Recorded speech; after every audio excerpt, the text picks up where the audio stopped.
Welcome to அப்பா சமையல். இன்னைக்கு அப்பா வந்து நம்ம ஈவினிங்ல சாப்பிட்ற ஸ்நாக்ஸ் ஐட்டம், சின்ன குழந்தைங்களுக்கு ஸ்கூல் போயிட்டு வந்த உடனே அவங்க விரும்பி சாப்பிடக்கூடிய ஸ்நாக்ஸ் ஐட்டம் மாதிரி செஞ்சு காட்ட போறாங்க. என்ன செய்ய போறாங்க, எப்படி செய்ய போறாங்கங்கிறத பார்ப்போம் வாங்க. வணக்கம் மக்களே. இப்போ வந்து மைதா மாவு ஒரு 200 கிராம். சரி, அதில் வந்து கொஞ்சம் சால்ட்டு கலந்துக்கணும். மைதா மாவுல சால்ட் போடுறீங்க. கொஞ்சம் சால்ட்டு கலந்துக்கணும். சரி, அடுத்தாப்புல 2 முட்டை. முட்டை. ஆமாம், 2 முட்டை. இது வந்து பசங்களுக்கு ரொம்ப சாப்பிட்றதுக்கு சுவையாகவும் இருக்கும், பசங்களுக்கு நல்ல ஹெல்த்தாக இருக்கும். ஸ்கூல் விட்டு வந்தோடனே பசங்களுக்கு கொடுத்தீங்கன்னா விருப்பமாக சாப்பிடுவாங்க. முட்டை ஆட் பண்ணிட்டேன். இப்போ வந்து பழம் 2 போடுறேன் அதில். அதாவது பூவன் பழம். பூவன் போட்டால் தான் டேஸ்ட் இருக்கும். என்னடா புதுசா இருக்கு? பூவன் பழம்லாம் போட்டு செய்வாங்களா? பூவன் பழம் போட்டால் தான் டேஸ்ட் அதிகமாக இருக்கும், பசங்களுக்கு ஹெல்த்தி பூவன் பழம். சரி, அதனால தான் இது வந்து புது மாதிரியாக செய்து கொடுக்குறேன். பசங்களுக்கு ரொம்ப விரும்பி சாப்பிடும். முட்டை போட்டிருக்கீங்க, வாழைப்பழம் போடுறீங்க. அப்ப இது இனிப்பா? ஆமாம், இனிப்பு பணியாருங்க. ரொம்ப இனிக்காதுங்க. ஓஹோ, சுத்தமாக இருக்கும். இனிப்பு சுவையில ஒரு பணியாரம் மாதிரி ஒரு டிஷ். ஆமாம். அதுல வேற என்ன போடணும்? வேற ஒன்றும் இல்லைங்க, சிம்பிள் தான். இது ஒன்றும் அது விலை அதிகமான பொருள் இல்லை. பசங்களுக்கு சிம்பிளாக. சக்கரை இதில் கலக்க வேண்டாமா? சக்கரை வேணாம், ரொம்ப இனிப்பு வேணா கலந்துக்கலாம். ஓ, சக்கரை வேணும்னா கலந்துக்கலாம், இல்லைன்னா அந்த வாழைப்பழத்தோட இனிப்பு சுவையே போதுங்க. சரி, இப்போ வந்து இதை நல்லா மிக்ஸ் பண்ணி விட்டுக்கணுமா? மிக்ஸ் பண்ணுறேன்ப்பா, நல்லா மிக்ஸ் பண்ணுறேன்ப்பா. அதை பக்குவமாக வந்து நம்ம கலந்து எடுத்துக்கணும். ஆமாங்க.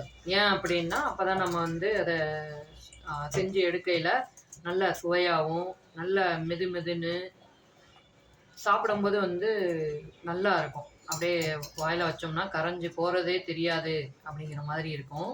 அதுக்காக தான் வந்து நம்ம வாழைப்பழம், முட்டை இதெல்லாம் ஆட் பண்ணிவிட்டு நல்லா வந்து அதை மிக்ஸ் பண்ணி பசங்களுக்கு ஏற்ப பண்ணிக்கலாங்க. சர்க்கரை வேணால் போட்டுக்கலாம், வேண்டாண்ணா அப்படியே இதுவே போதும் இனிப்பு. கொஞ்சம் நல்லா பசங்க இன்னும் விரும்பி சாப்பிட்ற மாதிரி இருக்குது, சர்க்கரை ஒரு 2 ஸ்பூன் போட்டுக்கலாம். சரி. ஆனால் வாழைப்பழத்தோடைய அந்த சுவையே போதும், இனிப்பு சுவை. அதை மேற்கொண்டு நம்ம சர்க்கரை சேர்த்து இது பண்ண வேண்டாம். மிக்ஸ் பண்ணியாச்சுங்க. ஓகே, இப்போ வந்து நம்ம அடுப்பில் வச்சு செய்ய போகிறோம். அடுப்பு பற்ற வைக்க போகிறோங்க. கடாய் வச்சுட்டேன். அடுப்பு பற்ற வைக்கிறேன். அடுப்பு பற்ற வச்சு ஆயில்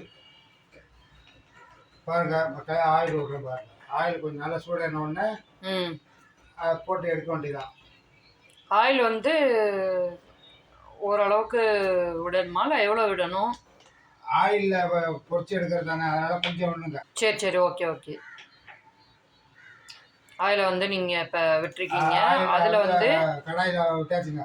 இந்த கலந்து எடுத்திருக்க இந்த மாவு, முட்டை, பழம் இதெல்லாம் கலந்து வச்சு அந்த மாவை வந்து நீங்கள் கடாயில் போட்டு பொரிக்க போகிறீங்க. ஆமாம், அப்படியே எடுத்து போட்ட உடனே கொஞ்சம் நேரம் எடுத்துட வேண்டியதாங்க. வேற ஒன்றும் இல்லை. பசங்களுக்கு ரொம்ப வந்து பிடிச்சமான ஒரு உணவாக இருக்கும். ஆமாம், நல்ல சுவையாகவும் இருக்கும். நல்லா சேர்த்துருக்கிறது முட்டை, வாழைப்பழம் தான், வேற ஒன்றும் வேற எதுவும் நம்ம பெருசாக சேர்க்கல. முட்டையும் வாழைப்பழமும் சேர்த்துருக்கோம். இது நம்ம மைதா மாவில் பண்ணுறோமே, கோதுமை மாவில் பண்ணால் நல்லா இருக்குமா? கோதுமை மாவில் பண்ண முடியாது. வராது, ஒன்று உடஞ்சி போகும். அது இந்த டேஸ்ட் வராது. ஓ, சரி. இந்த மைதா மாவில் இருக்க டேஸ்ட்டு அதில் வராது, கோதுமை மாவில். என்ன கொதி வந்த உடனே இதில் போட வேண்டியதாங்க. எண்ணெய் இப்போ கொதிச்சு வருது போல், நல்லா வாடை வருது. எண்ணெயோட கொஞ்சம் சூடு ஆயிடுச்சு, கொஞ்சம் இதாகணும். அந்த பதத்துக்கு வந்ததுக்கு அப்புறமா தான் போட்டோம்னா அது நல்லா வெந்து நமக்கு எப்படி பொன்னிறமா வரும்போது நம்ம எடுக்கணுமா? போட்டோம்னா தான் உங்களுக்கு போட்ட உடனே எடுக்கலாங்க, இல்லாட்டி எண்ணெய் குடிக்க ரொம்ப. சரி. நல்லா சூடான உடனே போடணும். அதே மாதிரி பொன்னிறமான உடனே வந்து நம்ம இது பண்ணணும்.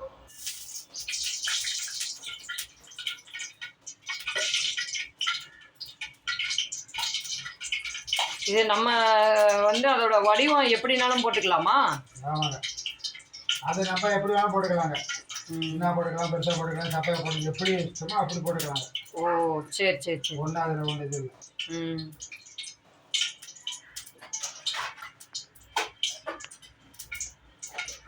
ஆயில் நல்லா சூடாகி வந்துருச்சு. இப்போ வந்து இப்போ அதில் எடுத்து பணியாரத்துக்கான இது ரெடி ஆகிடுச்சு. விட பாருங்க.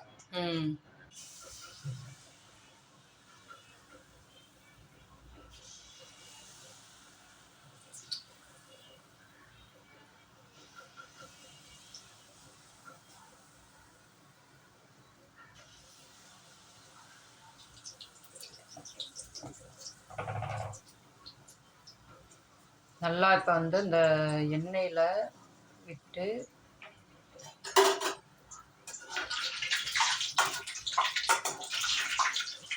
அதை பெரட்டி விடணுமோ? ஆமாங்க. அப்பதான் எல்லா பக்கமும் சமமா வேகும்.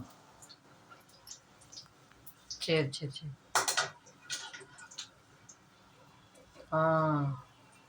வெந்து நல்லா அந்த ஸ்மெல் வர ஆரம்பிச்சு. ஆமா, ரொம்ப ரொம்ப சுவையா இருக்குமுங்க. பசங்க விரும்பி சாப்பிடுங்க.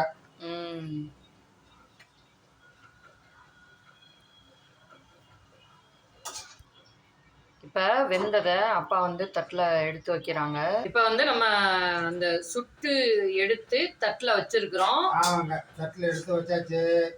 இப்போ மருந்தெல்லாம் போட்டிருக்காங்க, போட்டு இந்த வெந்துக்கிட்டு இருக்குங்க. அடுத்து இன்னொன்று வந்து போட்டு வெந்துட்டு இருக்கு. இப்போ தட்டில் அப்பா எடுத்து வைப்பாங்க. ஆமாம், அடுப்பு கம்மியாக வச்சுக்கணும். ரொம்ப இருந்தால் கறி போயிடும். ஒரு தடவை போட்டு எடுத்துறாங்க. இந்த தட்டில் இருக்கு பாருங்க. இது மாதிரி உங்கள் பையன்களுக்கு செய்து கொடுங்க. ரொம்ப டேஸ்டாகவும் உடம்புக்கு ஹெல்த்தி. இது ரொம்ப ரொம்ப அருமையான ஒரு ஈவினிங்ல சாப்பிடக்கூடிய ஒரு ஸ்நாக்ஸ் ஐட்டமாக நம்ம வந்து அதை இது பண்ணுறோம். ஆமாம்,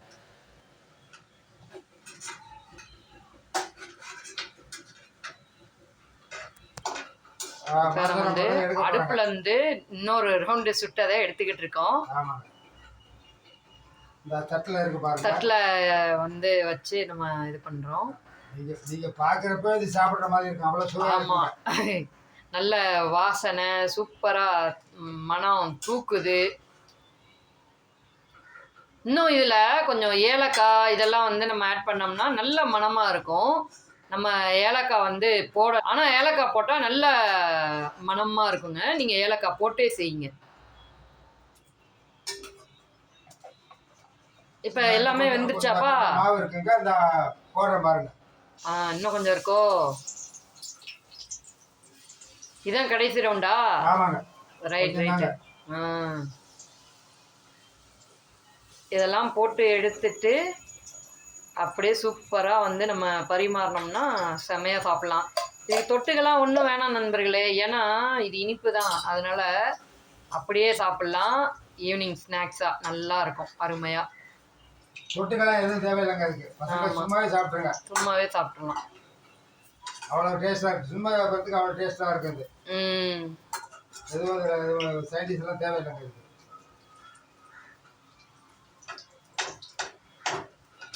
இதுக்கு போட்டு எடுத்தாச்சு. போட்டு எடுத்ததெல்லாம் தட்டில் வச்சாச்சு. வெந்துக்கிட்டு இருக்கு. இது வந்து ரொம்ப சிம்பிளா, காசு அதிகமாக உள்ள பொருள் எதுவும் இல்லைங்க. ஆமாம், சிம்பிளாக நம்ம செய்யலாம். ஒரு உடனே பழம் இருந்தால் அந்த சர்க்கரை போட்டு இல்லை முட்டையை போட்டு உடனே செய்து சாப்பிடுறது. அதாவது வீட்டில் இருக்க பொருளை வச்சு டக்குன்னு அப்படியே செஞ்சிடுறது ஒரு ஸ்நாக்ஸா. அவ்வளோதான் இது.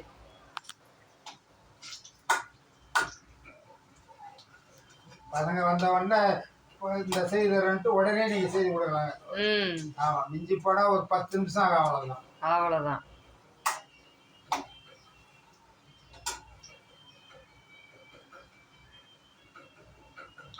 இப்போ ஃபுல்லாக எடுத்தாச்சா? போட்டதெல்லாம் லாஸ்ட் எடுக்கிறேன். அப்படியே எடுத்து மக்களுக்கு காமிச்சிருங்க, பார்க்கட்டும். பாருங்க.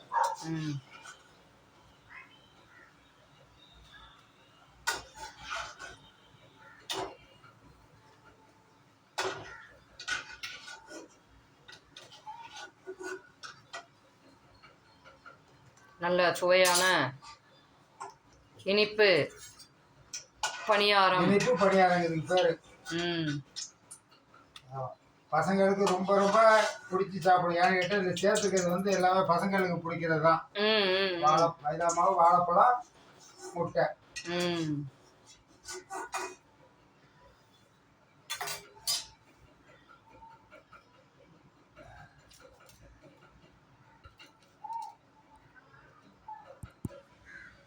இப்போ நம்ம வந்து தட்டில் எடுத்து வச்சுருக்கோங்க. ஃபைனலாக எடுத்து எல்லாத்தையும் இப்போ நல்லா தெரியும்னு நினைக்கிறேன் உங்களுக்கு. தட்டில் இருக்கு பாருங்க, எடுத்தாச்சுங்க. பொன் முருவலா பார்த்தாலே பசங்க எடுத்து ரொம்ப விரும்பி சாப்பிடுங்க. ஈஸியாக கடிச்சு சாப்பிட்ற பொருள் தாங்க இது. முடிஞ்சா நீங்கள் இது மாதிரி செய்து பசங்களுக்கு கொடுங்க. ஆமாம். இதில் எங்கள் சேனலில் சேர்றவங்க சேருங்க கண்டிப்பாக. சேர்ந்துக்குங்க.